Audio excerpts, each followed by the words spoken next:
बाबूजी आशीर्वाद दी। जुग जुग जिया बेटी, सदा सुखी रहा। भगवान दुनिया से लड़के शक्ति देस का ज्वाला अबहियों मिलेला बेटी। बाबूजी रवे तो सिखवले बानी कि हाथी चले बाजार त कुकुर भूखे हजार, तो काहे चिंता करे तानी। बाकी भगवान 7 घर दुश्मन के भी ऐसा औलाद मत देस। अगर पराया रहित तो जान से मार सकत रही, पुलिस के हवाले कर सकत रही। बाकी अफसोस कि आपने खूना, आपने सहोदर भाई के इकलौता संतान मुंह से श्राप भी नहीं की दे सकत। बाबूजी पांचों अंगुरी बराबर ना होके, अब केहू ऐसा निकल ही गई तो का करब। अब राउर कौन दोस्त बा एकरा में। अब हम केकरा के दोषी कहीं और केकरा के निर्दोष। बाकी बेटी तू आवत जात तनी सतर्क रहिया।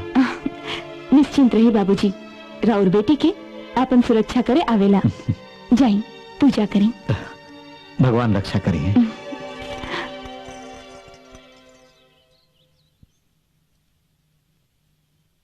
अरे ओ महेंद्र। जी बाबूजी। राजेंद्र के कॉलेज की छुट्टी कब होता। शायद 25 तारीख से। तो कबले आवता रे वो। 25-26 तक ले आ जाइए। तो 29-30 तारीख के अखंड हरि कीर्तन के आयोजन कल जा सकेला ना। काहे ना बाबूजी, बाकी तैयारी में काका लगे अगर बता दी जाता हम सब इंतजाम कर दे। वो तो हम बता दे।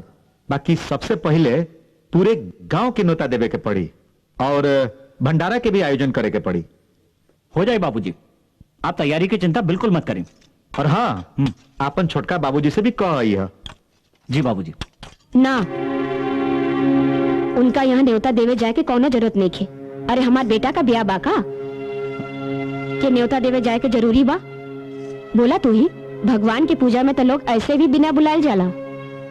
बाकी तू तो उनका के जानते बाड़ू। एगो भूल भइल ना कि सौसे गांव में ढिंडोरा पिटत फेरी हन। ऐसे कोनो ढिंडोरा ना पिटी है का।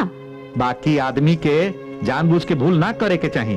अरे हम घर के बड़ बानी, हमरा के अपन फर्ज निभावे के पड़ी।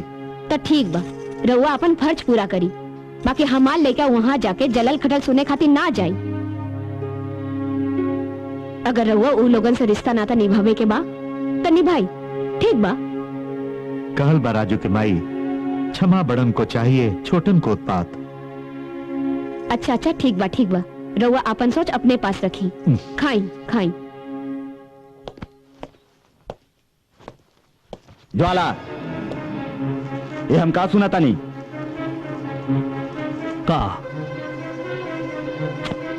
का सुन लिया आप। गांव भर में छछड़ई करा तारा, तोरा कोनो शर्म नहीं खे। अपना कुल खानदान के मर्यादा के तो ख्याल नहीं खे, कम से कम अपन इज्जत के तो ख्याल रखल करा। तू तो ब्राह्मण कुल खानदान के नाम पर कलंक बड़ा कलंक। भरे भरे का बके लगे आप, कौनो दौरा उरा पड़ गया का। अरे कौनो साला कान में आके फुसक गया तो हम बुरे हो गए। आप क्या चाहते हैं कि हम गांव घर बाजार में घूमे नहीं, तका चूड़ी पहन के घर में बैठे घूमा। पर ये लफंगा गिरी बंद करा।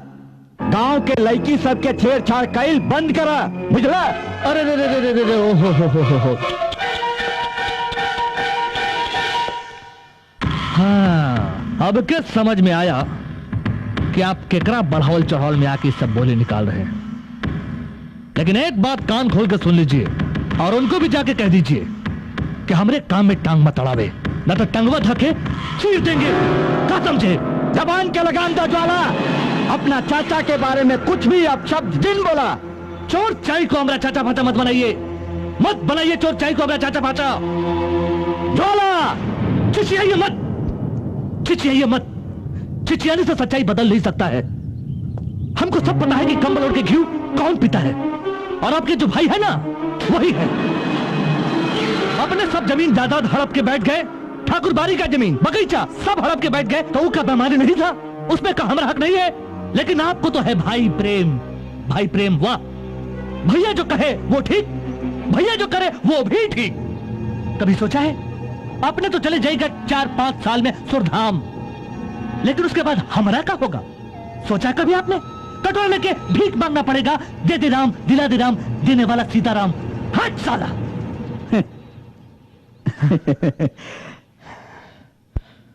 तोहरो तो रहे आधा हिस्सा मिलल का केला। नाच में आ दारू में सब बर्बाद कर देला। अरे शुक्र मनावा भैया के हमार भाई के कि ठाकुर जी के नाम पर आधा हिस्सा लेके ए ब्राह्मण कुल के इज्जत मर्यादा के ख्याल रखलन, बुझला। लेकिन अब वो बर्बाद नहीं होगा, नहीं होगा वो बर्बाद। आपको भरत मिलाप करना हो तो करिएगा, हम चले अपना हिसाब करने। ज्वाला, ज्वाला।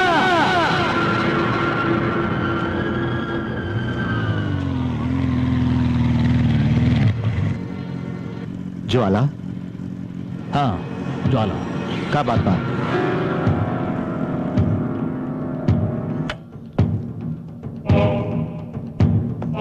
आपको समझावे आए हैं कि चुगलखोरी कल छोड़ दीजिए। तहरा खुद इस समझ में आवता है कि तू केकरा से का कहा तारा? ज्वाला बिना समझे कुछ वो नहीं बोलता है। हमारे बाप का कान भरना छोड़ दीजिए, नहीं तो अंजाम बहुत बुरा होगा।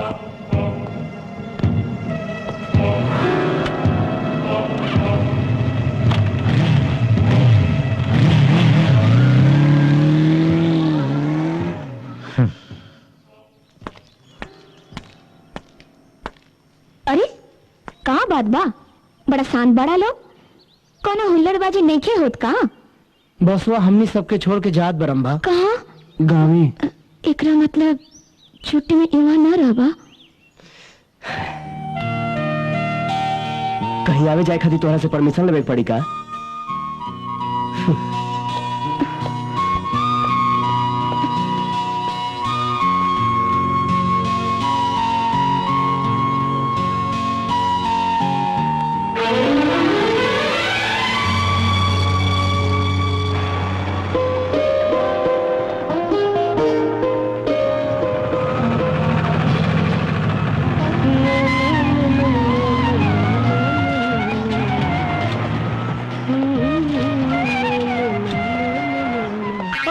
भगवान, अरे हे किशन देवता कहाँ बड़ा हो?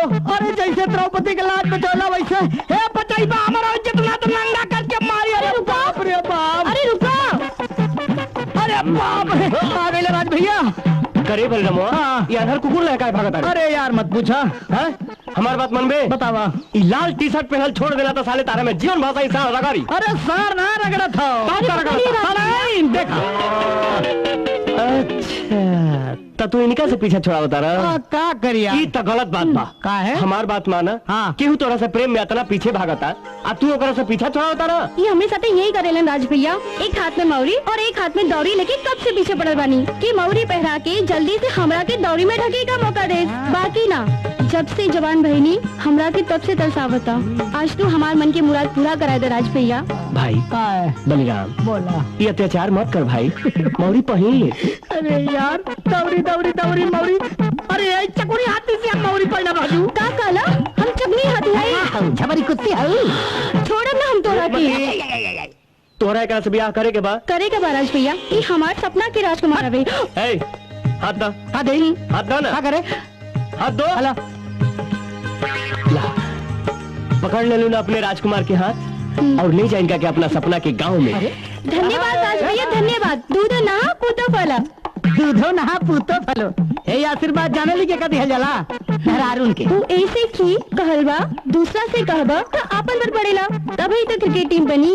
आवा चला तैयारी कर। हाय हाय हाय हाय, यहाँ वा अखिया बंद करो।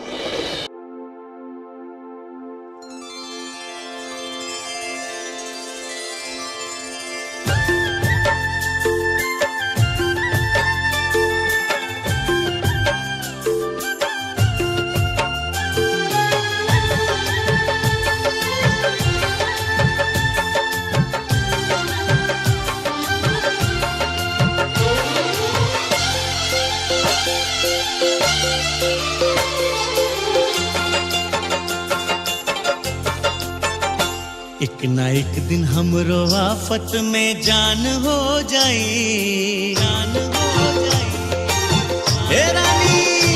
एक ना एक दिन हमरो आफत में जान हो जाई, एक ना एक दिन हमरो आफत में जान हो जाई।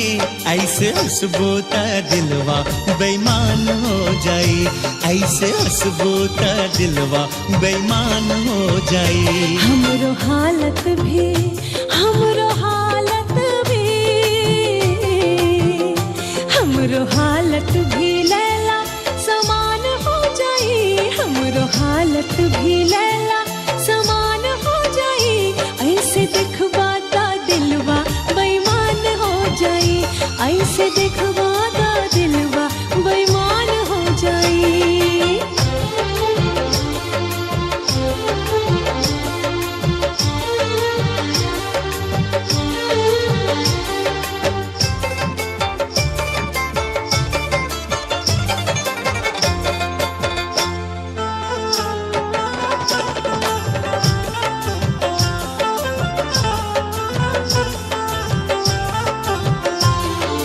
दिल के लगावे वाला तो जाला पागल,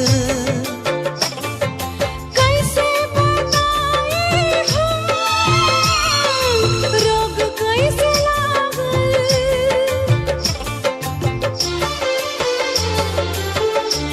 समझ लो हाँ।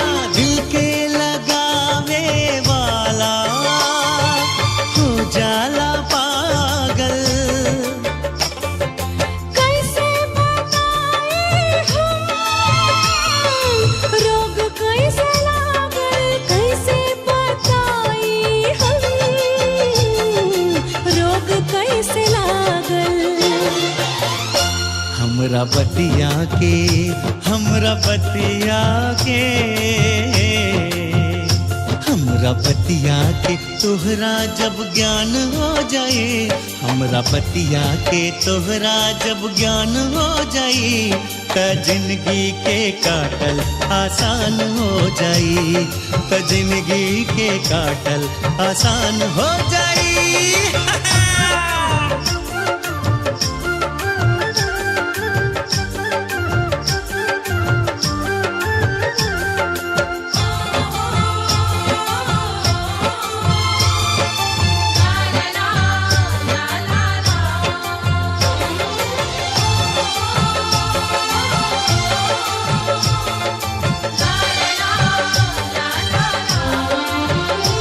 हो जाए प्यार के हूँ से भूख नींद भागी,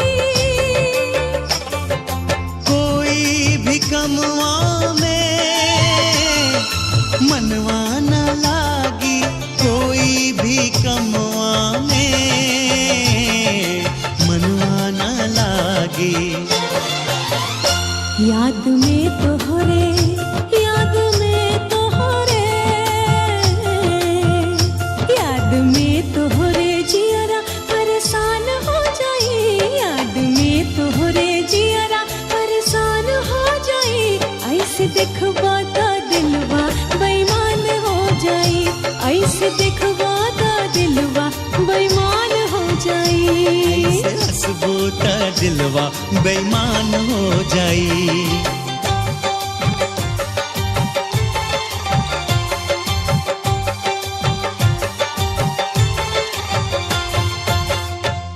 अच्छा तो बेटा का प्रोग्राम बा, कितना दिन की छुट्टी मिलल बा?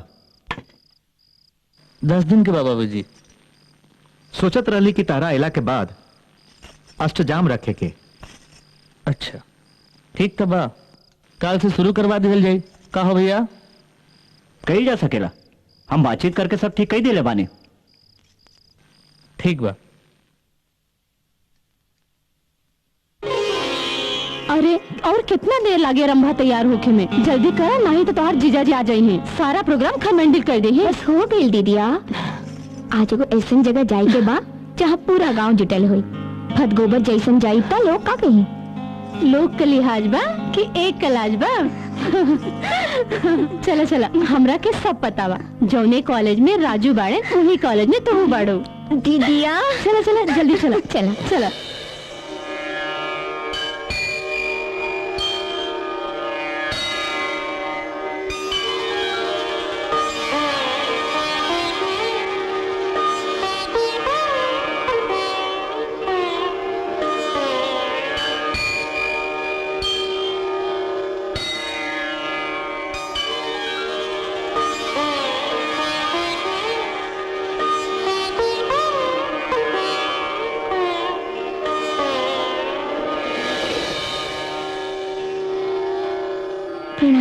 खुश रह बेटी, तू आ गेलू।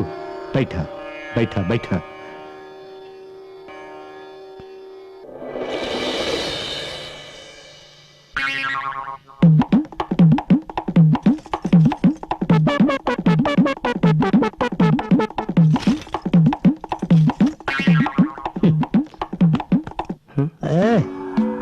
बड़ा एक टकता का तैयारी करी हो। टका करी जाके ओकर आँख फोड़ दी कि अपन आँख फोड़ ली? आँख फोड़ गिरो थोड़ा हूँ, आँख चार करबे तब मजा आई। फालतू बात मत करा। कौन फालतू बात? बैठा लोग, तू लोग जाता है।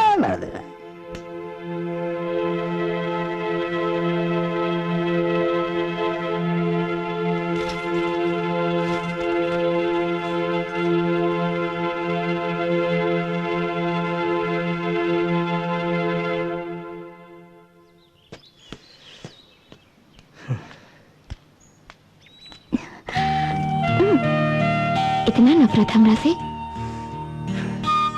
नफरत ओकरा से होला जेकरा से आदमी प्यार करेला।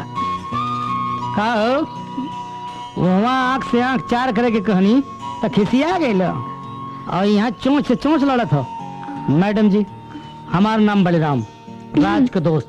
आपके? प्रेम दीवानी। राउत दोस्त के साथ पढ़ीला हम और ज्वाला के साली हैं। ओहो, वेरी गुड वेरी गुड। साली यानी आधी घर वाली। बलराम, ज्यादा बार बार के मत बोल। अरे अब तो यहाँ से जो हमने की चाहत के जा दूसर कोनो तमाशा होके। एकरा के कहल जाला बहरी के खीस मेहरी पे, बैर केहू से और बदला केहू से। रंभा, तू हमार कपार मत खा। अपना बहन बहनोई लगे आइल बाड़ू, जाओ ही लोग कपार खा। हम वो लोग लगे गांव जरूर आइल बानी, लेकिन वो लोग खातिर नहीं आइल। हम तो आइल बानी तोरा खातिर। अच्छा, बहुत बड़ा रुआ एहसान कनी हमरा पर। बहुत बहुत शुक्रिया।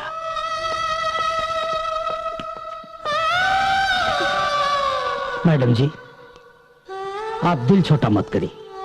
अगर राज के दिल में हम आप खातिर प्यार ना पैदा कैली ना तो हमार नाम बलिराम ना। एगो बात और, जौने प्यार के ही ठुकरा के जा रहल बाड़न वही प्यार के बहुत जल्द स्वीकार करी है। ये बलिराम के वचन बा।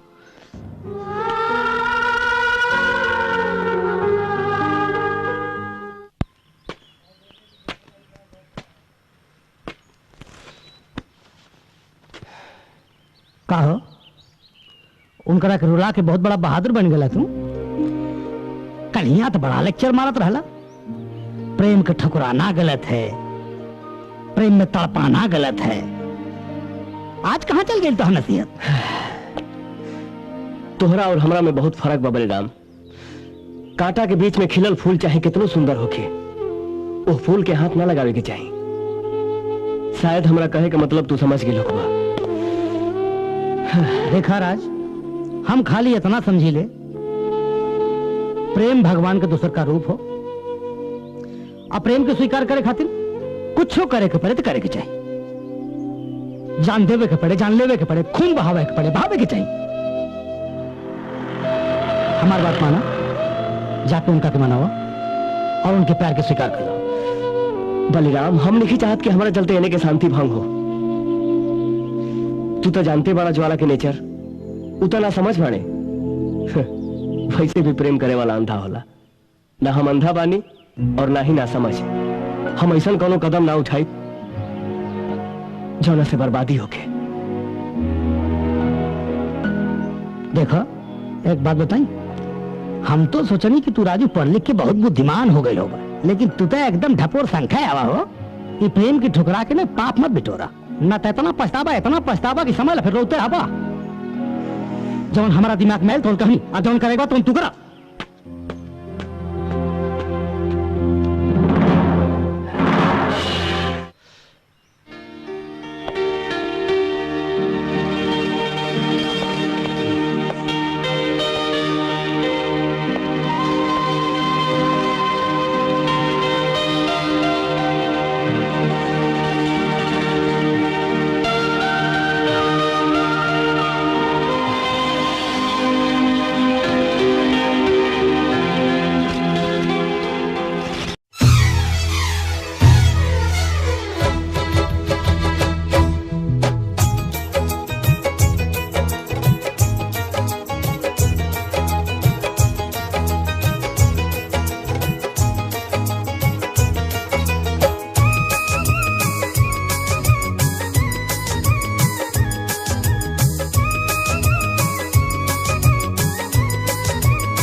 मांगीला तोहरे के चाहिला तोहरे के पूजीला तू ही हमर दिल के अरमान हो सजनी तू ही हमर दिल के अरमान हो सजनी तू ही हमर धड़कन तू जान हो सजनी तू ही हमर धड़कन तू जान हो सजनी तोहरे के देखी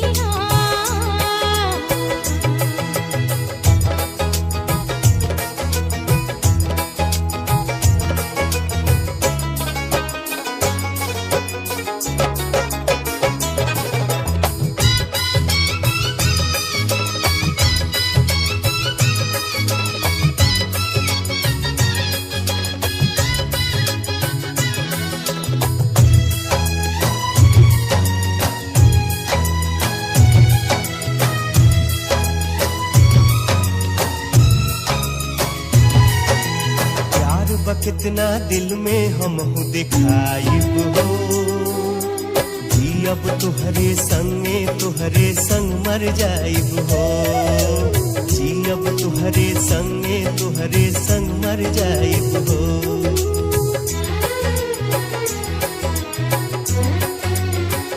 प्यार बा कितना दिल में हम दिखाइब हो जी अब तोहरे संगे तोहरे संग मर जाइब हो जी अब तोहरे संगे तोहरे संग मर जाइब हो खाके हम किरिया तोहरा से कहिला रातों दीना हम तोहरे यादे में रहिला तू ही हमर सूरज तू चांद हम सजना तू ही हमर सूरज तू चांद हम सजना तू ही हमर धड़कन तू जान हम सजना तू ही हमर धड़कन तू जान हम सजना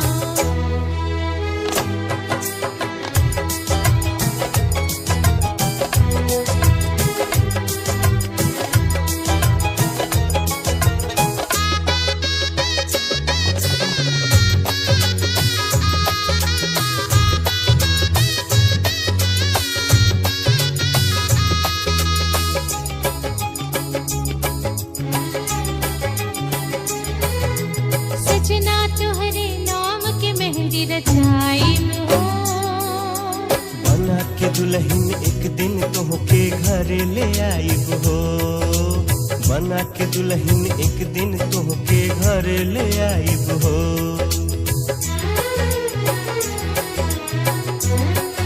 ओ सजना तोहरे नाम के मेहंदी रचाइब हो बना के दुल्हन एक दिन तोहके घर ले आइब हो बना के दुल्हन एक दिन तोहके घर ले आइब हो प्यार में वादा हम तोहरा से करीला जइहाना छोड़ के कोइया हम पड़ीला हमरा खातिर तू ही भगवान हो सजना हमरा खातिर तू ही भगवान हो सजना तू ही हमर धड़कन तू जान हो सजनी तू ही हमर धड़कन तू जान हो सजना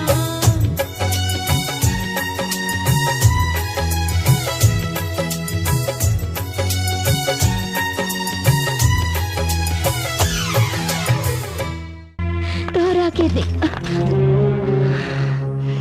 कहाँ से आओ तरो? गांव घूमे खातिर गई रही सुना एहिजा आइल बाड़ू तो चुपचाप घर में बैठल करा ज्यादा इन्ने उन्हें गांव में घुमकड़ाई करे के कौनो जरूरत नहीं खे का बुझलो यही कि हमरा पर भी पाबंदी लगावे के कोनो जरूरत नहीं खे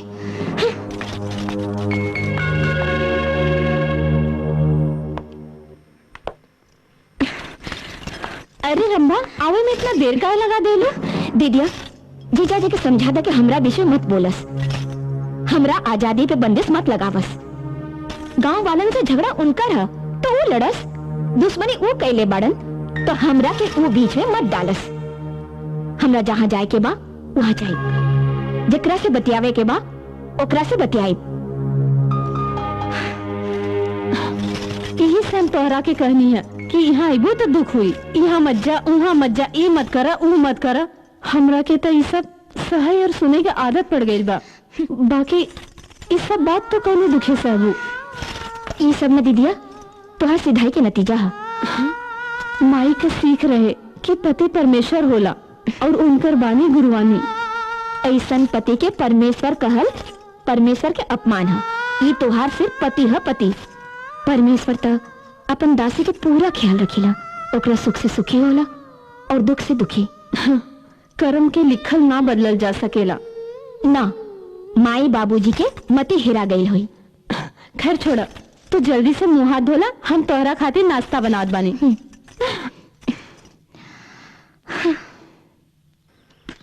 बलिराम, हाँ अब वही तोहार रानी रूपमती लौकली ना हो। कौने मनई के नाम लेला यार, पता नहीं कब तुरंत मतीन प्रकट हो जाओ। ए जी, हम यहाँ बानी हो, तुहार इंतजार में बैठल। लो शैतान का नाम लेला, शैतान हाजिर हो गई। कहाँ जात बाड़ा राज भैया? हमनी के बाजार जाता नहीं जा। तो ये गुलजार के हमें लगे छोड़ दा, ओने से लौट गया तो ले जाई हा। ठीक बा, हमरा कोनो एतराज नहीं के, इनसे पूछना। इनका हम जानीला, इन ना थोड़ी कही है। कहे जी एक मिनट तनी है नहीं आवा, तुमसे कुछ प्राइवेट बात करे खो। तू आ रहा तनी। हाँ यहाँ जात हई बाजारे, तारा खातिर लिपस्टिक लाइब, सियनूर लाइब, टिकुली लाइब, चोली लाइब। अच्छा ये बात है, तब जा। ठीक बा। अच्छा सुना, साइज तो जाना तारा ना। एक्सेल, एक्सेल माने एक्स्ट्रा लार्ज। बड़ा बुद्धिमान है हमारे सही। अरे तो अरे बानी नू। Bye bye. जान बची लाखों पाए। आवा चला। अरे रुक, कैसे छुट्टी बोले रे? अरे तो कुरकुर मंत्र ही जान ले, बाद में बताइए। आवा चला।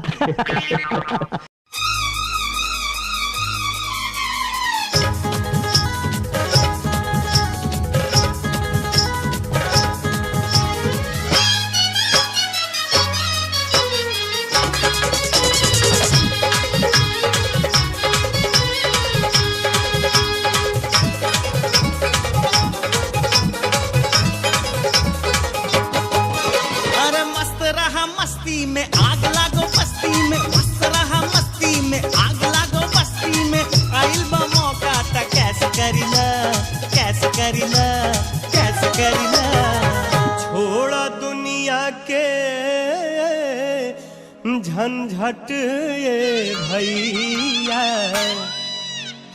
चली जवानी में ऐस करिला, चली जवानी में ऐस करिला। थोड़ा दुनिया के झंझट रे भैया, चली जवानी में ऐस करिला, चली जवानी में ऐस करिला। मस्त रहा मस्ती में आग लागो बस्ती में। आइल बा मौका ता कैसे करिला, कैसे करिला, कैसे करिला। छोड़ा दुनिया के झंझट ये भैया, चली जवानी में ऐस करिला, चली जवानी में ऐस करिला। राज बाबू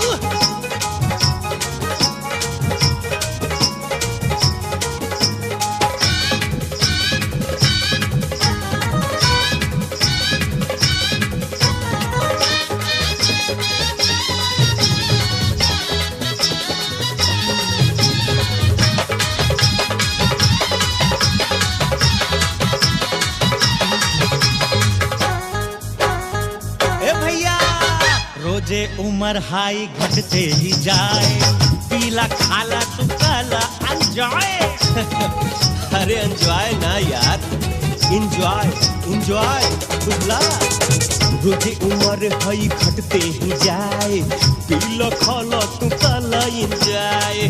मिली दोबारा न है रिस्पांस, मिलल बा चांस त काला तू डांस। मिली दोबारा ना है रिस्पांस, मिलल बा चांस त काला तू डांस।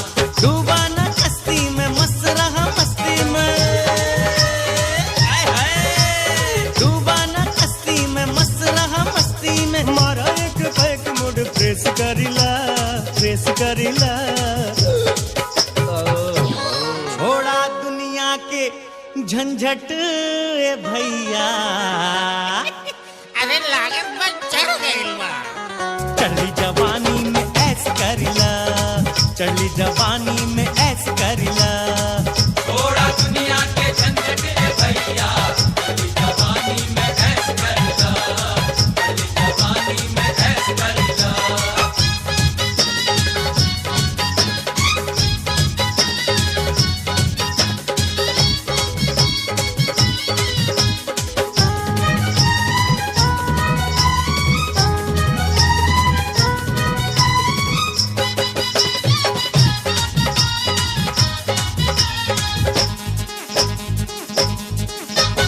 टेंशन ना करा, करा तू वेट, लाइफ के अपना कला तुझसे। ए अंग्रेजी बाबू समझला, टेंशन ना करा, करा तू वेट, लाइफ के अपना कला तुझसे। लटकावा छोबड़ा ना हो जा रिचार्ज, अरे अरे अरे रिचार्ज ना रिचार्ज, लटकावा छोबड़ा ना हो जा रिचार्ज। कहत सेल तो हर कदी ही चार्ज, आवेला मजा हो जोर जबरदस्ती में। अरे सुनलस का रे पकलवा, आवेला मजा हो जोर जबरदस्ती में। अपना के जैसे तू पेश करिला, पेश करिला, पेश करिला। छोड़ा दुनिया के झंझट ये भैया, चढ़ी जवानी में ऐश करिला है, चढ़ी जवानी में ऐश कर ले ए बाबू, चढ़ी जवानी में ऐश कर ले ए बेटा, चढ़ी जवानी में ऐश कर ले।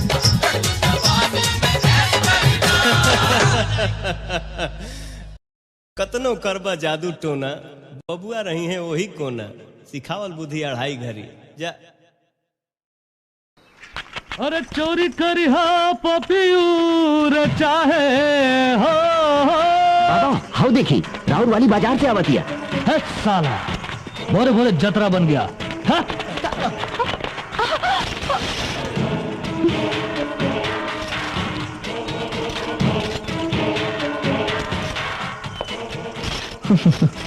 हमरे रहते केहू और चूड़ी पहिरावे ये नहीं हो सकता है। लाइए हम पहिराते हैं।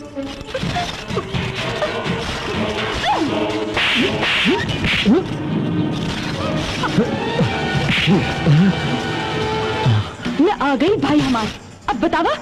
हाँ ले भाई।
भाई आज हम तोरा के बेकार रोक लेनी, अगर चल गई रहत तो इतना नु भइल रही। ए दीदी जौन होला तौन अच्छा होला, अभी बात के भुला जा। और ये घटना के बारे में बाबूजी के मत पता चले दिया, न तो उनका बहुत दुख हुई। अच्छा भइल बलरामा साथे ना आए, न तो सारा बतिया जाके बाबूजी से कह दे। बलिरामा कहाँ बा? आवत रहे साथ ही होके बाबूजी बुला ले हैं। बाबूजी चला घरे चला, बाबूजी राह जोत है ये। चला।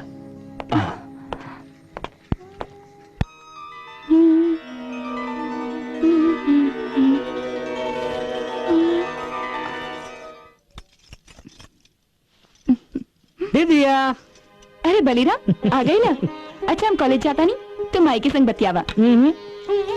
माई के संग हम बाद में बतियाई, पहले चला हम तो के कॉलेज छोड़ दी। कॉलेज? हाँ। वो काहे खातिर? वो काहे खातिर?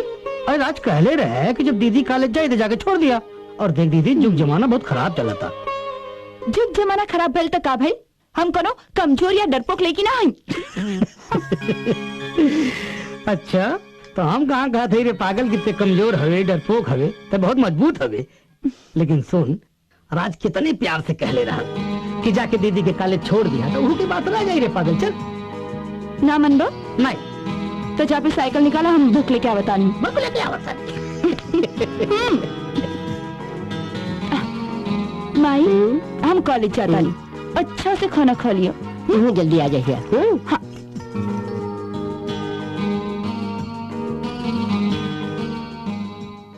बाबा बहुत पेड़ है नहीं। हाँ बाबा, कोटे से ज्यादा ही हो गए बा। अब मत पी बाबा। बड़ बात, पियेंगे नहीं तो प्लानिंग कैसे करेंगे, अपने बेइज्जती का बदला कैसे लेंगे। साथ बहने बड़ी आए हम मना करने। रघुआ ऑर्डर करी तो जाके ठोक देता नहीं। ना ना ना ना ना ना, इतना जल्दी ना। पहले महवा को हम ठोकेंगे, उसका चेहरा करिया करेंगे, जैसू हमसे आंख से आंख मिलाने के काबिल ना रहे। उसके बाद देखेंगे राजेंद्रा को। साला हमसे पंगा किया ना, बहुत महंगा पड़ेगा, बहुत महंगा पड़ेगा।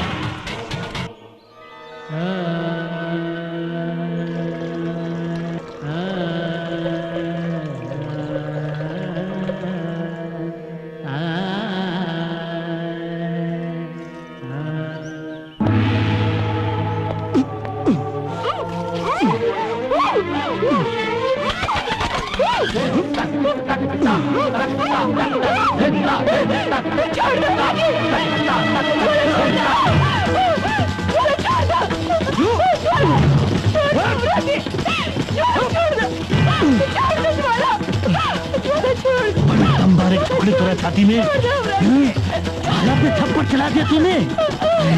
तू भूल जाएगी, बाकी हम नहीं भूलेंगे। जब तक तुम्हारा चीख और चित्कारी नहीं सुनेंगे ना, तब तक हमारे कलेजे को ठंडक नहीं मिलेगा।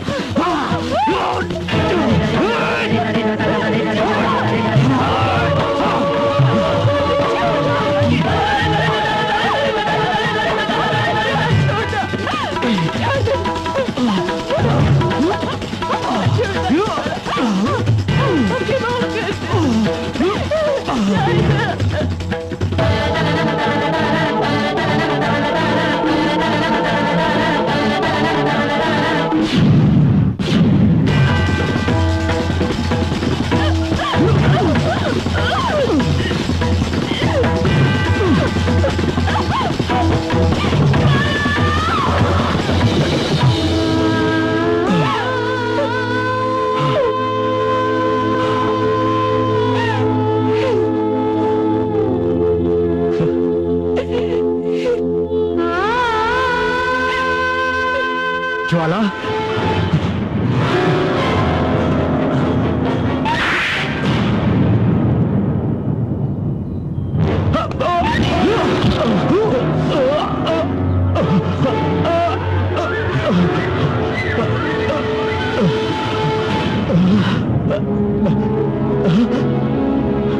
बेटी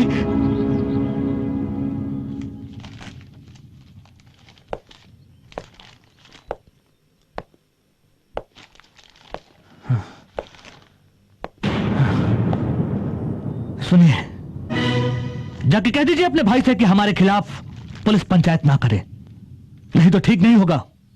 का हो का पीले बड़ा? जितना कहे उतना सुनिए, हमसे हमारा ब्यौरा मत लीजिए, जाके कहे उनसे। ना, हम भैया के ना कहब, तोरा करनी के सजा मिल ही के चाहिए। नहीं जाएगा? ना, नहीं जाएगा। ठीक है, मत जाइए। ए जी, सुनिए ना, रुक जाइए।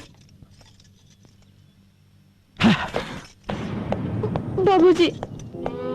दुल्हन, इन नालायक के जायदा अपना मन के कठोर करा। गड्ढा में गिरी तो शायद गड्ढा में गिरला के बाद संभर जाए।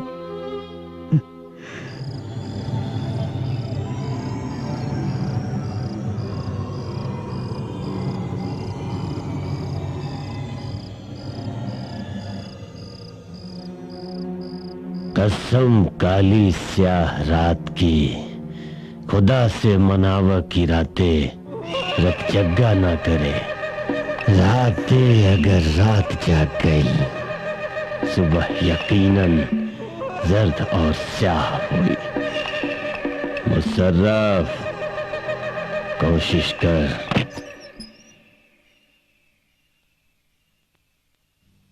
राते भाई, सलाम।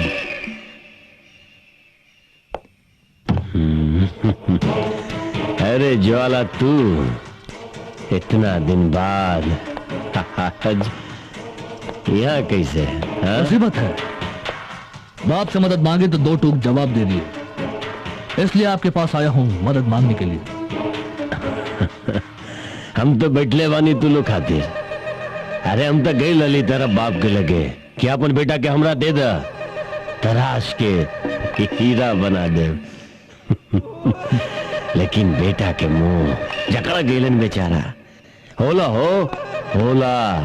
बाप बेटा के मोहे ऐसा होला। लेकिन हम बानी ना, हम बानी। हमरा मोहब्बत आज भी तू लोग खातिर। बोला बच्चा, का मुसीबत बा?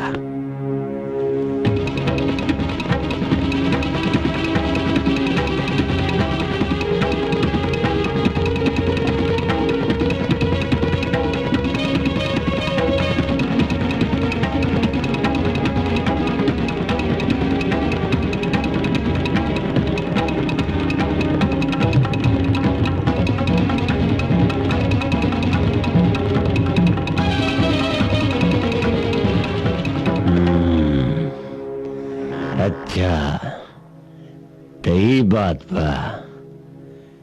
चल, कोनो बात नहीं के।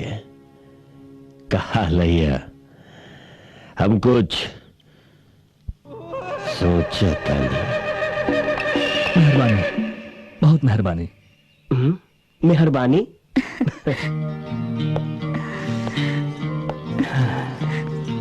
मेहरबानी कौना बात की?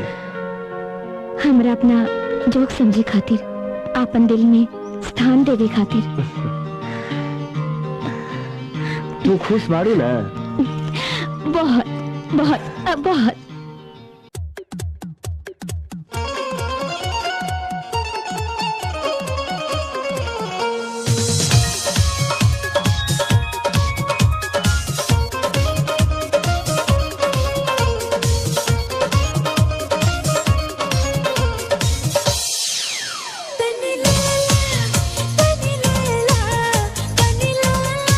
ओ तनी लैला, हो गई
जवा तड़पाता।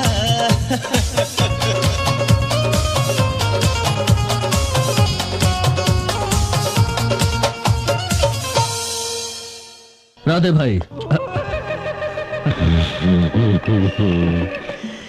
झाला तू बेफिक्र है, तोरा कुछ ना होई। ये राते के जीवान बा, यानी कि काली जीवान।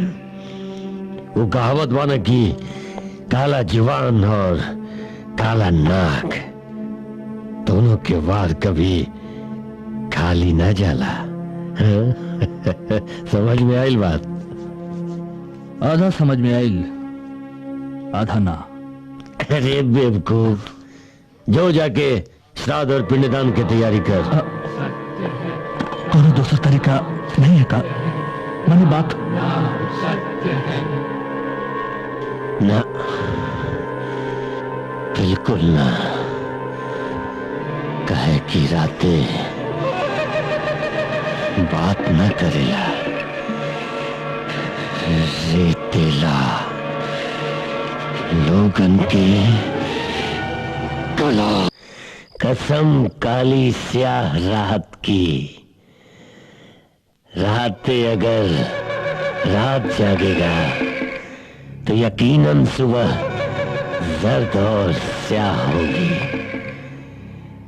और राते आज रत जग्गा करेगा। फाइट करे, फाइट करे।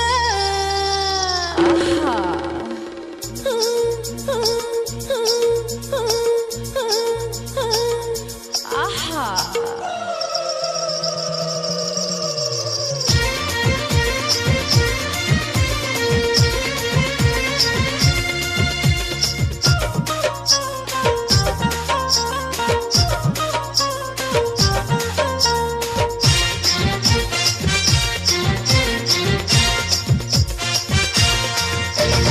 फाइट करे, फाइट करे, फाइट करे, दादा फाइट करे, फाइट करे, फाइट करे, फाइट करे, दादा फाइट करे। हम कितना लगाए चले टाइट, हम कितना लगाए चले टाइट। जो बनवा, हाय जो बनवा, रे जो बनवा फाइट करे, जो बनवा फाइट करे। आय छोरी फाइट करे, फाइट करे, फाइट करे, दादा फाइट करे। हम कितना लगाए चले टाइट, हम कितना लगाए चले टाइट। जो बनवा, हाय जो बनवा, रे जो बनवा फाइट करे, जो बनवा फाइट करे।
पेशेंट के साथे के बा?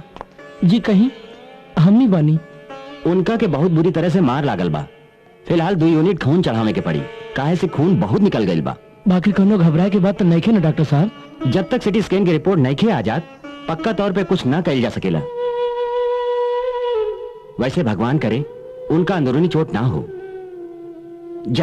जाके जल्दी से लोग खून ले आवा। और तो लोग पर्ची नर्स से ले लिया। और हाँ, उनका घरे संदेश दे दिया।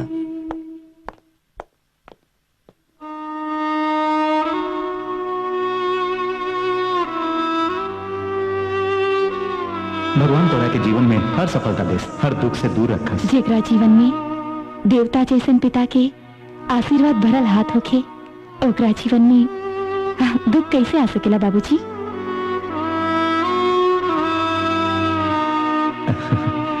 जुग जुग जिया बेटी, सदा सुखी रहा। भगवान दुनिया से लड़के शक्ति देस।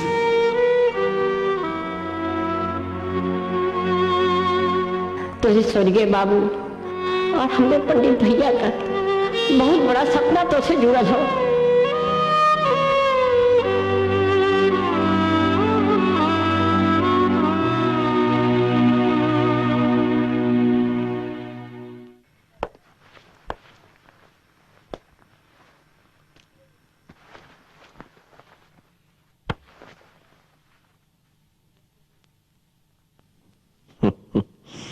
का हो, अभी ले जाम जीव से भी ना सेट है।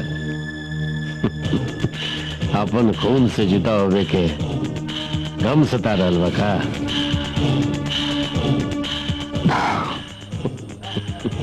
अरे जब रास्ता के कांटा साफ हो गए तो फिर उदासी के कफन ओढ़ के काहे बैठल बड़ा? उठाओ बा जाम, भरे घूट, कम के गलत करा। अब तारा सामने ना कोनो गवाह बचल बा, ना ही गवाही देवे वाला।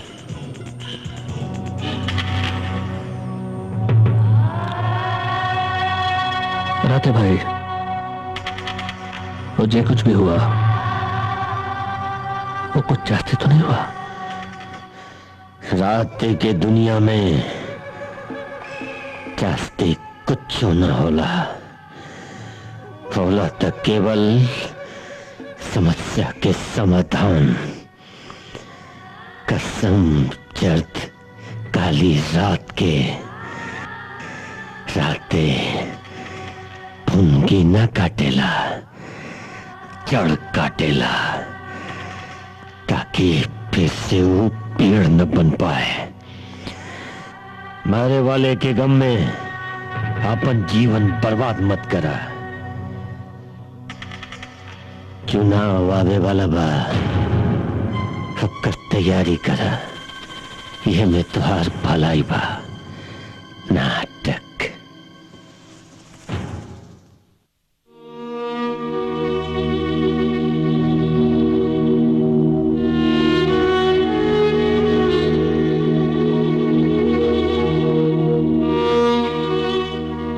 बेटी, कब ले ऐसे अन्न पानी त्याग के बैठे रहूं? होनी के टाल सकला।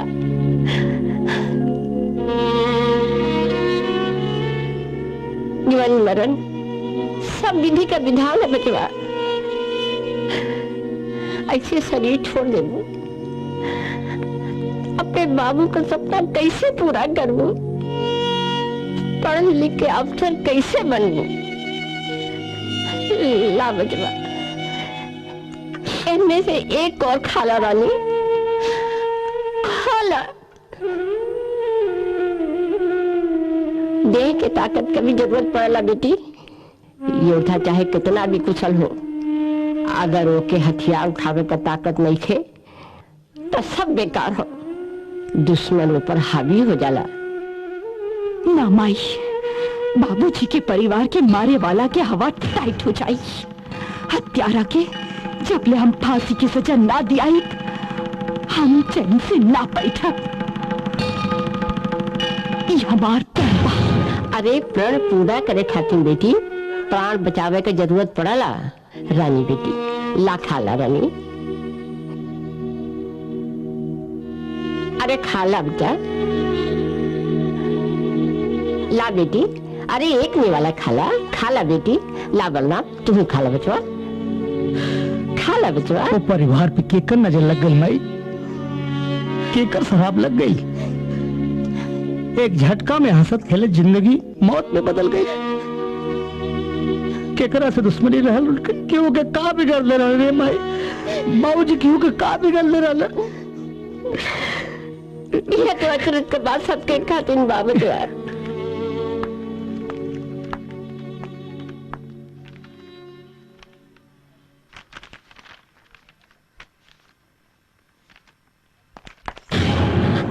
राज, राज, राज, ये का हो गई बा राज? राज, ये कैसे हो गई राज?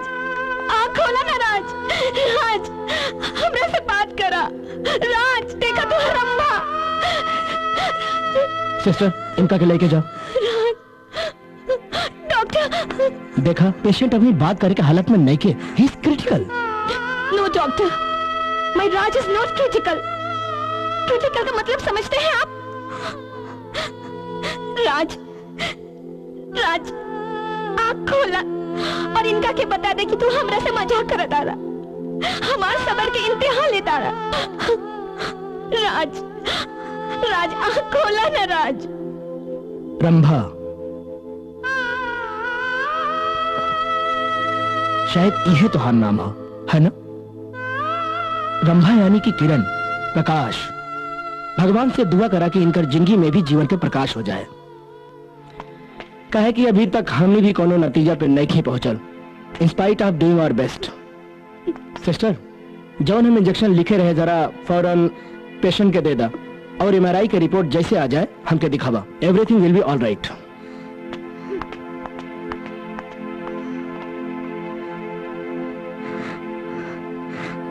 राज, तोरा ठीक होके के पड़ी राज। तू अपन रंभा से बेवफाई ना कर सकेला राज, कभी ना।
पंडित पद्मानंद दुबे और उनके परिवार का।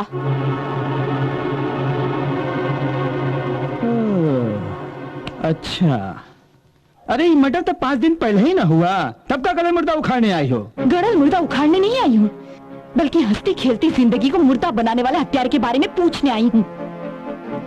पता चला कौन है हत्यारा? किसने की है उनकी हत्या? सवाल तो ऐसे पूछ रही हो जैसे हमारी कोई सीनियर साहब हो। सीनियर साहब नहीं, आम जनता हूँ, और आम जनता के नाते राइट टू इंफॉर्मेशन के तहत अधिकार से पूछने का अधिकार है हमें। बताइए, हत्यारे को पकड़ने के लिए पुलिस ने अब तक क्या किया? तो जनता देवी, हत्यारा के पकड़ल कोनो दाल भात का कौर नहीं है।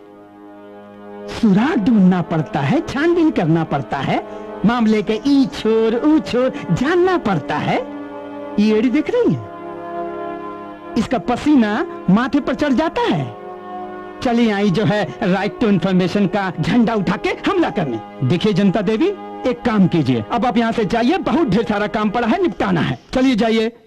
जा रही हूँ इंस्पेक्टर साहब, लेकिन एक बात जरूर याद रखना, अब आप काम निपटा नहीं पाएंगे, क्योंकि उससे पहले मैं आपको निपटा दूंगी।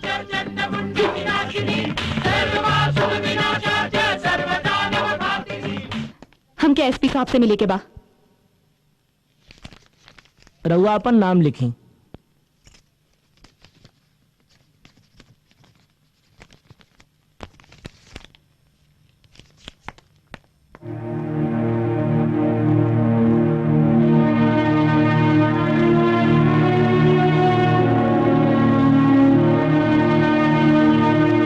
जय मैडम।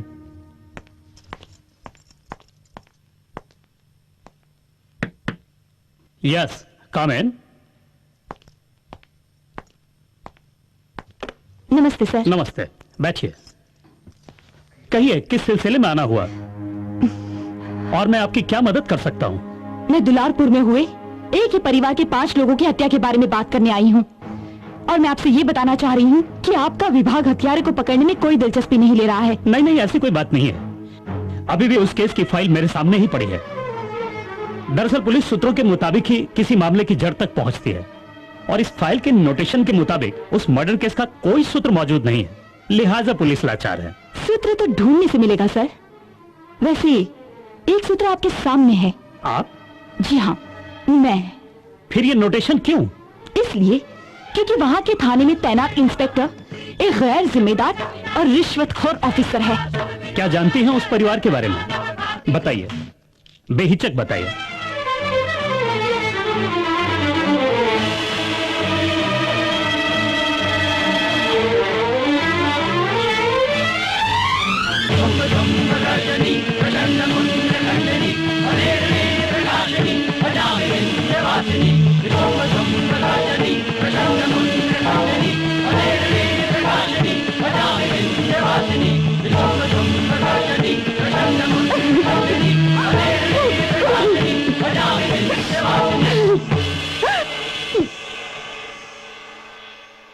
हफ्ते दिन के अंदर मुजरिम कानून के शिकंजे में होगा।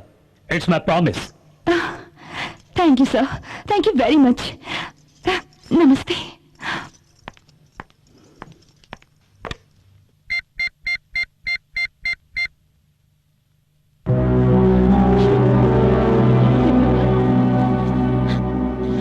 कहाँ देर हो गई दीदी? हे माई, अरे तो काहे चिंता करत रही है? हाँ देख दीदी आ गई। हाँ देख। बिना कहले बतौले कहाँ रहलू इतना देर? अरे बताइए कुछ।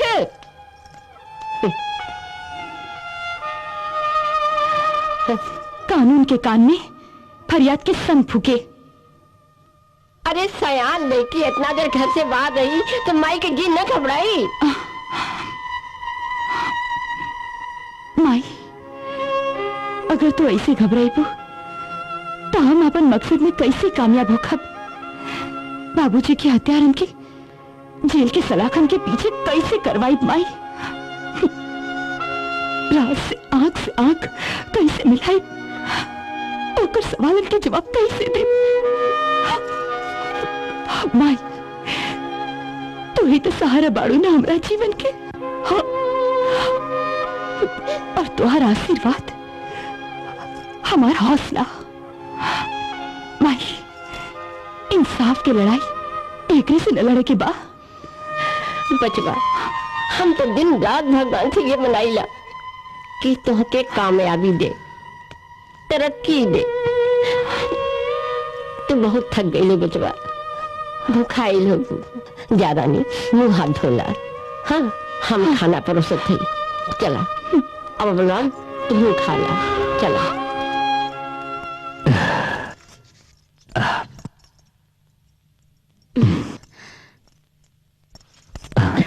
काहो कैसन बड़ा, कैसन बुझाता? जी अच्छा बने। भगवान के और इनका के धन्यवाद दो, कहे कि भगवान की कृपा और आशीर्वाद से और इनके प्यार की वजह से तू बच गई ला। जी भगवान और इनका साथे साथे हमारे माई बाबूजी के भी आशीर्वाद शामिल बा। ओके, हम चलत बानी, टेक रेस्ट। जी। यहाँ से छुट्टी मिले के बाद सबसे पहले साईं बाबा के दर्शन करे के जाए के बा। हम ये मन्नत मांगनी, जब तू ठीक हो जाइबा तो सबसे पहले बाबा के दरबार में जाई तोहरा के लेके। ठीक बा, चल।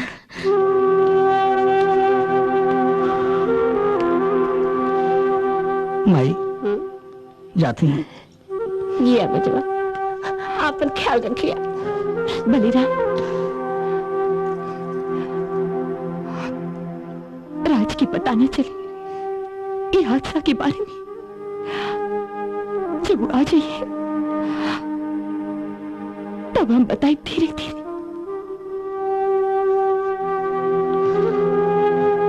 ठीक बा दीदी, कुछ ना बताए। पहुंचला के बाद फोन करिए।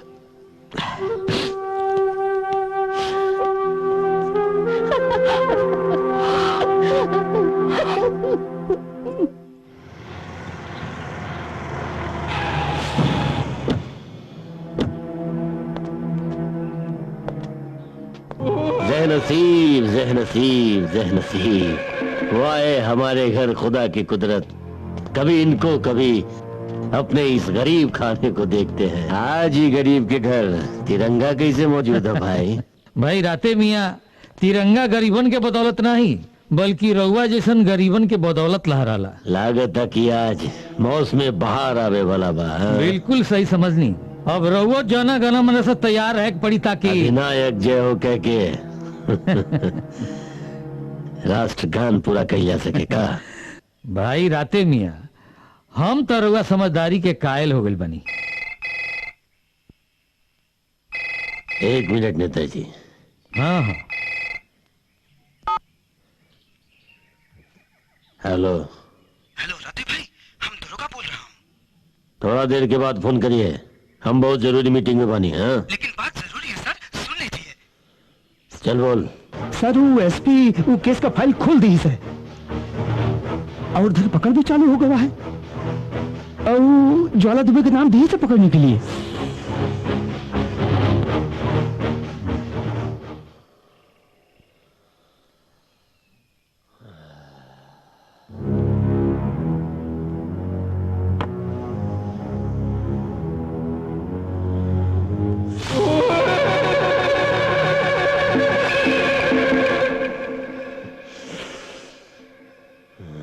का भाई?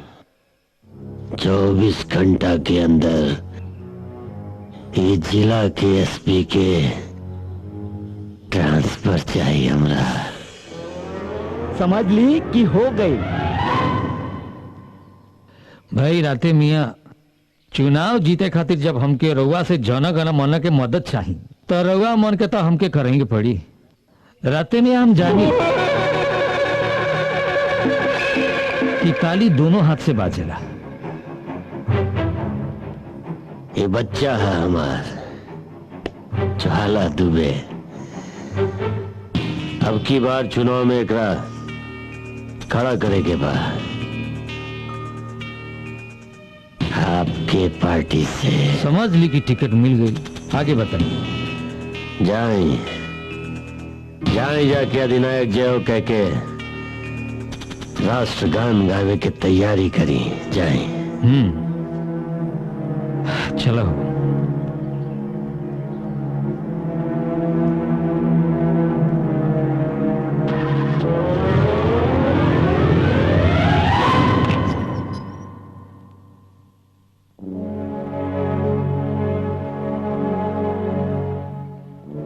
अरे बलिराम, तू वहां खड़ा बड़ा ही आओ ना भाई। एक अरे एक अरे इतना बड़ घटना हो गई तो जिंदगी या मौत से जूझत रहे। हा हमके खबर ना दे सकले। हा भाई हमें खबर ऐसे ना सुनौनी कि माई बाबूजी सुनी है तो घबरा जे हैं। छोड़ ना भाई, हम बच गए ना, जिंदा बानी। अच्छा ही बताओ, माई हमरा खातिर ठेकुआ बना के भेले भी है कि ना? ए बलिराम, का भाई भाई तू रोए काहे लगला? कुछ भइल त नहीं खे माई के? हाँ?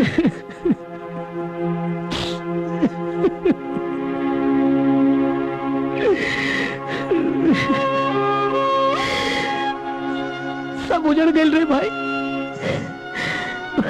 हंसत खेलत परिवार सब कुछ खत्म हो गई। पूरी कहानी खत्म हो गई रे भाई। साफ साफ बताओ, का बात बा? कुछ भइल त नहीं खे माई के? हाँ? रात में खा पी के पूरा परिवार सोने से।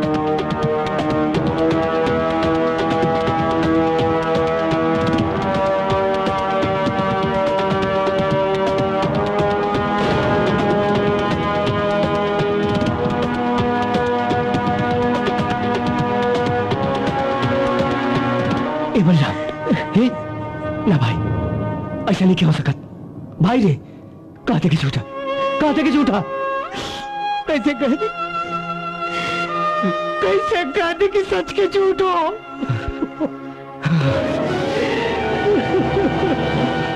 कैसे कह दे रे भाई? हम वो हत्यारा की चिंता ना छोड़ा,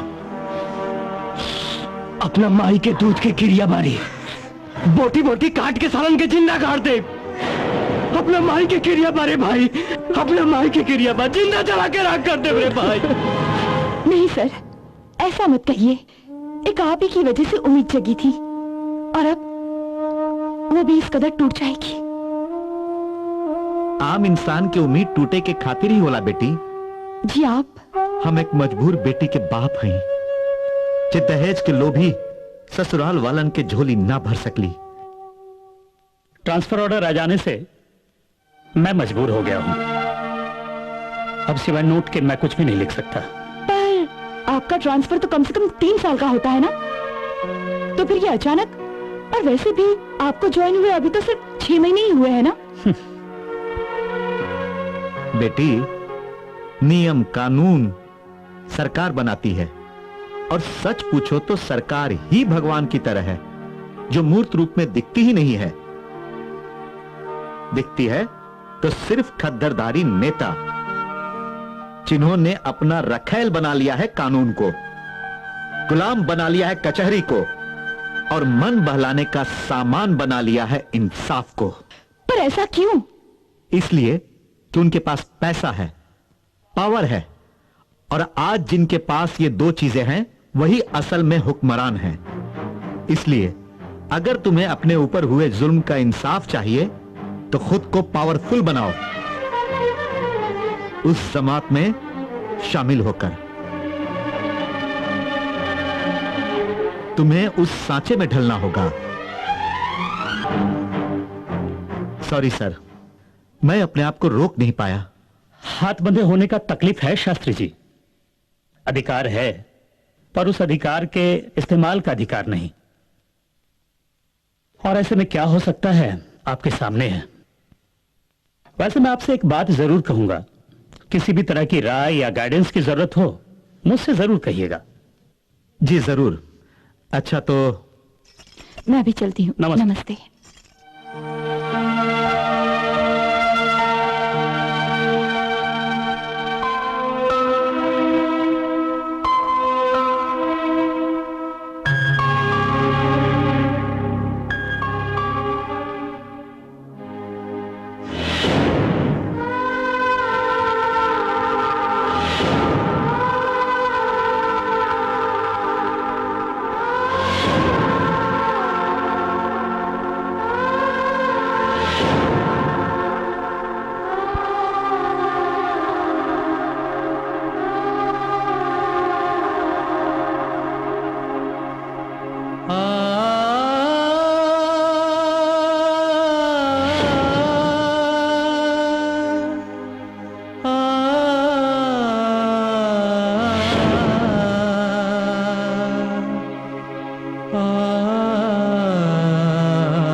ना एमन कौनो सवाल नहीं थे।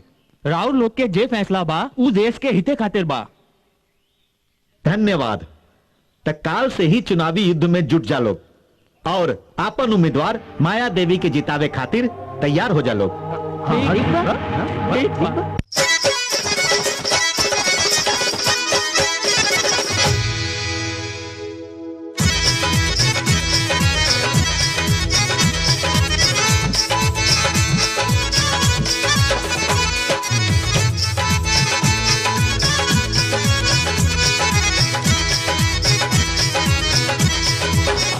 बिहारी यूपी का चर्चा फैलावा गईनी हो।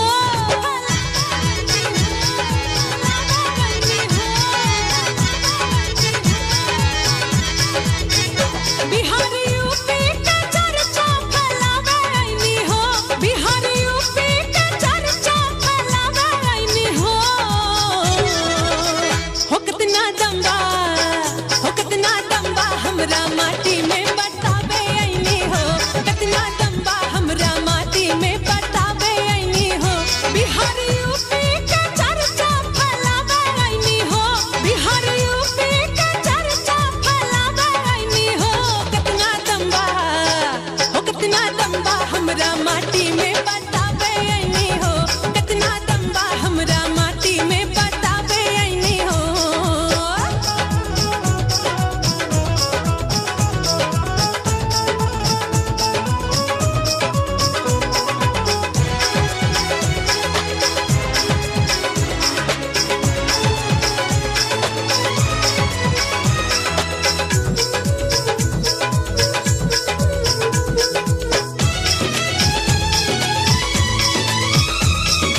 एक से बढ़ के एक धुरंधर वहाँ के माटी दिहले। नेहरू राजेंद्र जेपी शास्त्री जन्म उहे पर लिहले।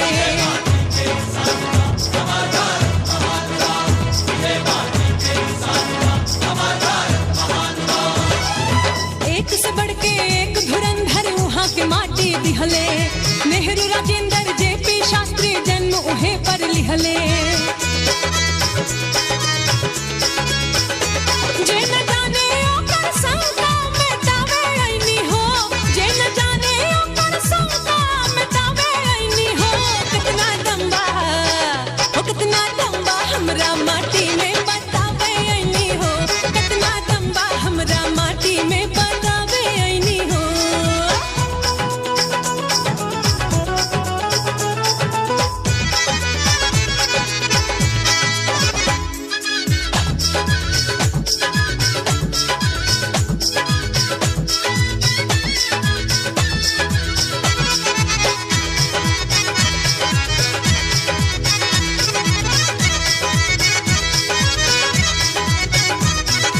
उहे जन्म ले कृष्ण राम उहवे पर सीता मैया। उहवे होला पिंडदान हो सबके अंत समैया। कोई है सोई जो राम रचि राधा, कर तरक बढ़ावत साधा। उहे जन्म ले कृष्ण राम उहवे पर सीता मैया। उहवे होला पिंडदान हो सबके अंत समैया। बाट गुण कतना परिचय करावे आईनी हो। बाट गुण कतना परिचय करावे आईनी हो। कितना दम्बा, हो कितना दम्बा हमरा माटी में बतावे आईनी हो। कितना दम्बा हमरा माटी में बतावे आईनी हो। बिहारी यूपी का चर्चा फैलावे आईनी हो। बिहारी यूपी का चर्चा फैलावे आईनी हो। कितना दम्बा, हो कितना दम्बा हमरा माटी में बतावे आईनी हो। कितना दम्बा हमरा माटी में बतावे आईनी हो। कितना दम्बा हमरा माटी में बतावे आईनी हो। हो कितना दम्बा हमरा माटी में बतावे आईनी हो।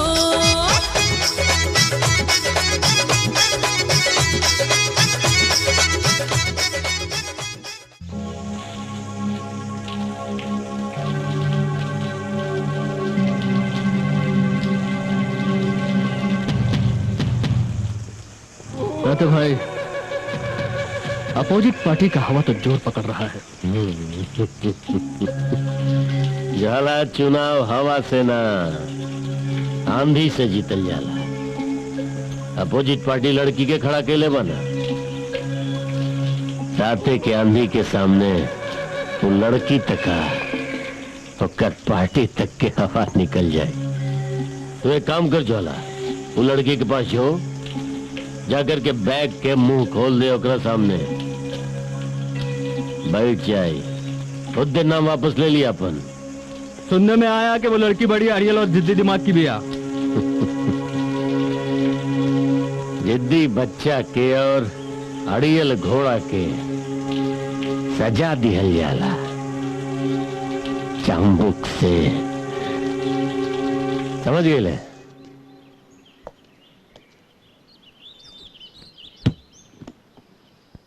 मैडम जी,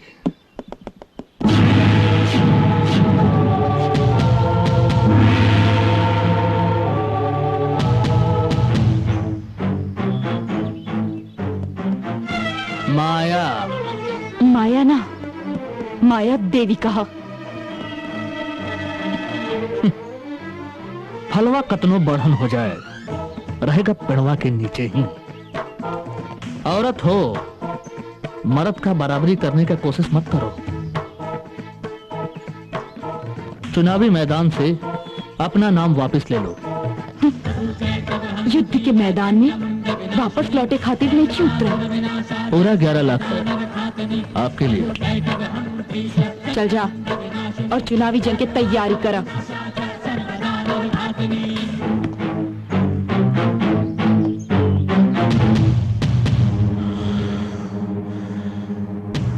लौंडिया के पता नहीं खेका, रात के रत जगा दूसर दिन के सुबह के कहर होला। पता नहीं खेका उतरा कि राते बात न करेला, रेतेला लोगन के कला।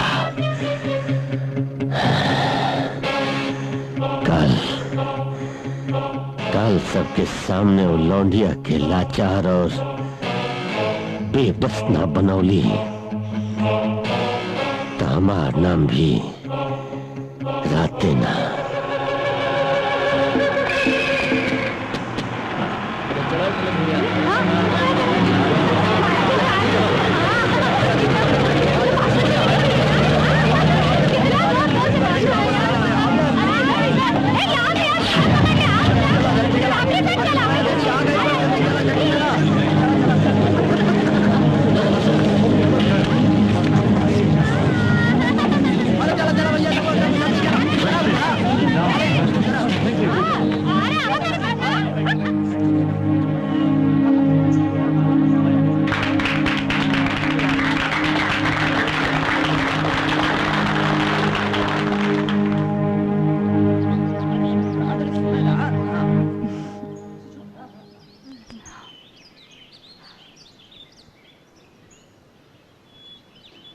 आप सबसे हमार सिर्फ ई का नाम बा कि औरत अबला ना है, वो बेबस या लाचार ना है। इस सृष्टि की जननी है औरत। इस संसार के रचेले रिश्ता गढ़ेले, अपन रचल इस संसार में वो जेकरा के चाहे रख सकेले और जेकरा के चाहे निकाल सकेले। लेकिन आज समय आ गई बा ये विचार करे के कि अपन घर संसार में केकरा की जगह देवे के बा और केकरा की ना। समाज से लेके देश तक हमेशा अपन मनमर्जी कर लेलस।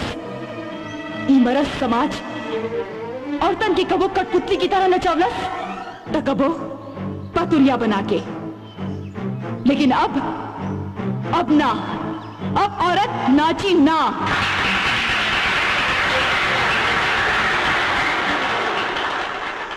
हमनी के ये याद रखे के बा कि दुर्गा, काली, सरस्वती, लक्ष्मी भी औरत ही है, बल्कि औरत के रूप में शक्ति, असुर, छलिया और लुटेरन की सर्वनाश करे वाली शक्ति। यही से हमने की तैयार हो जाए के बा। ऐसा लुटेरा छलिया और विश्वासघाती राक्षस के मुंह नोच लेवे खातिर जे समाज के साथ साथ अपन देश के मर्यादा से खेल रहल बा, ओकर मजाक बना रहल बा।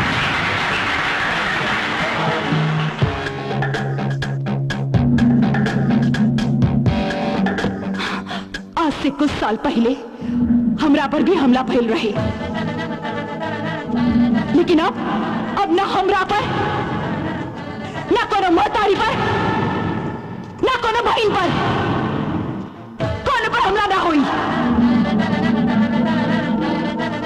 अब केहू के इज्जत ना लूटी, न देश के न समाज के। ये माया देवी के वचन बा। माया देवी, माया देवी, माया देवी।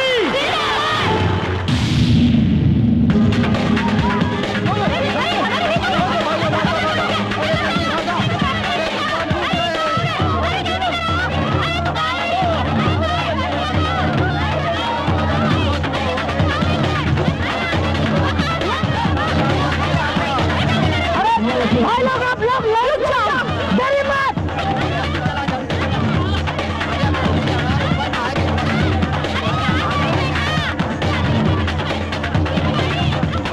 अरे इस साला जनाबे की कोशिश करते कुत्ता लोग। रुक जाओ, वापस आ जाओ। आ जाइए, आ जाइए, आ जाइए, रुक जाओ।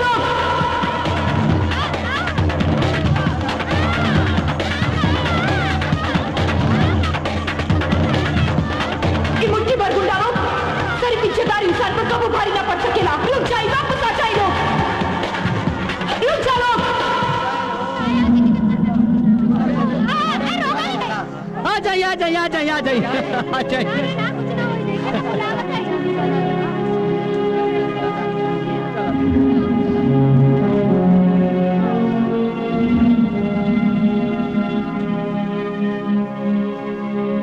अभी लोगन के गुंडागर्दी ना चली, ना चली लोगन के गुंडागर्दी।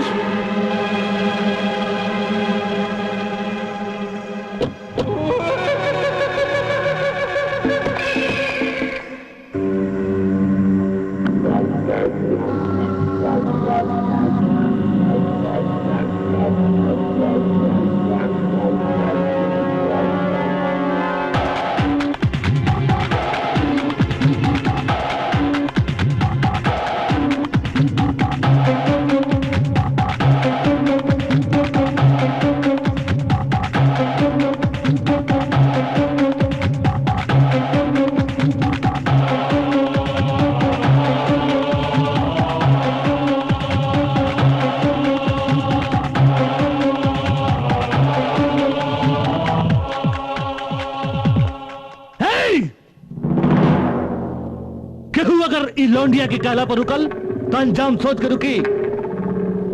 एकर बोली तू लोग के गोड़ रोक सकेला, लेकिन याद है हमार बंदूक के गोली के नाम।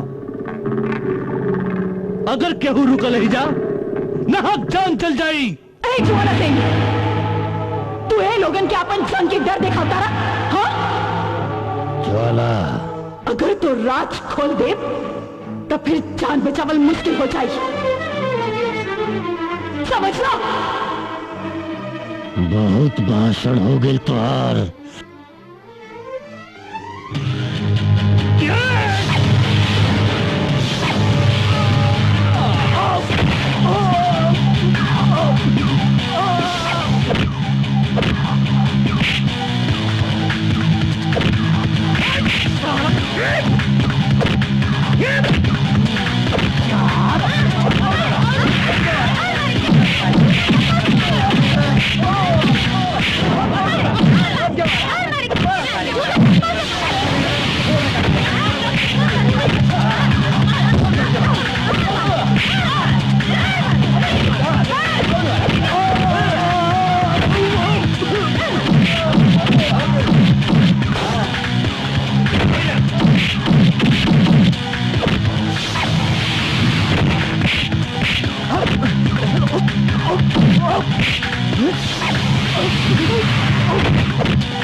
बोला था नहीं, सब कुछ सच सच बोला था नहीं।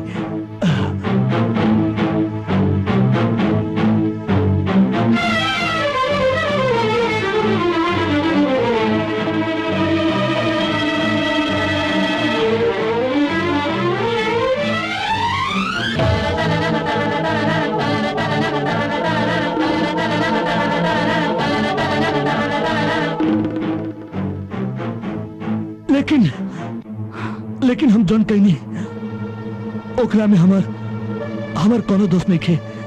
हम अपना मन से कुछ न कहीं, सब राते।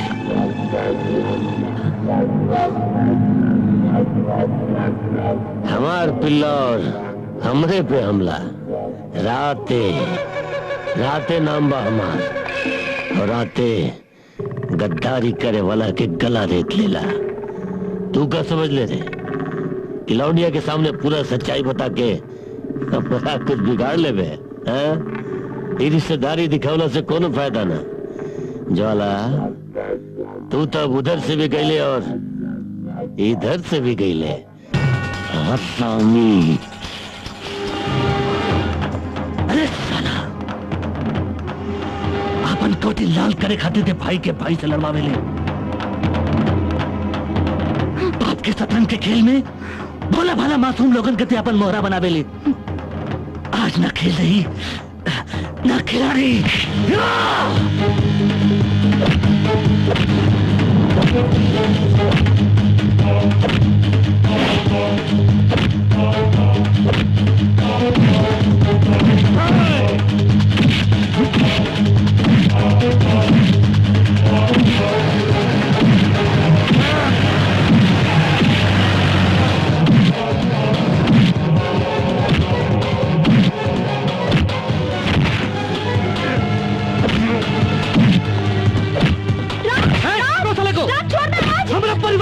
खत्म कर देते हैं।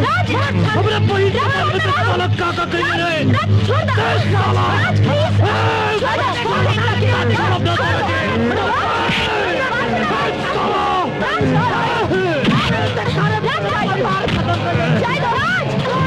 चलो ले जा करेंगे।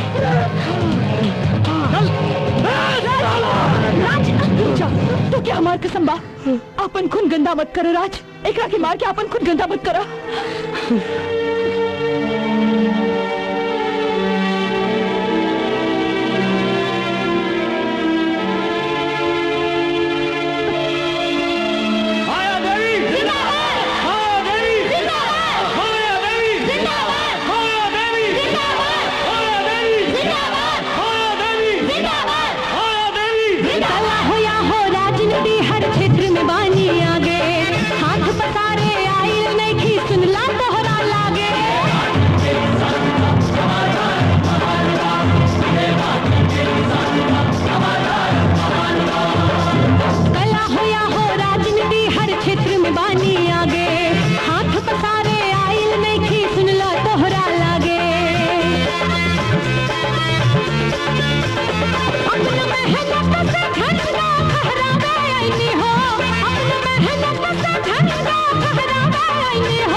हमरा माटी में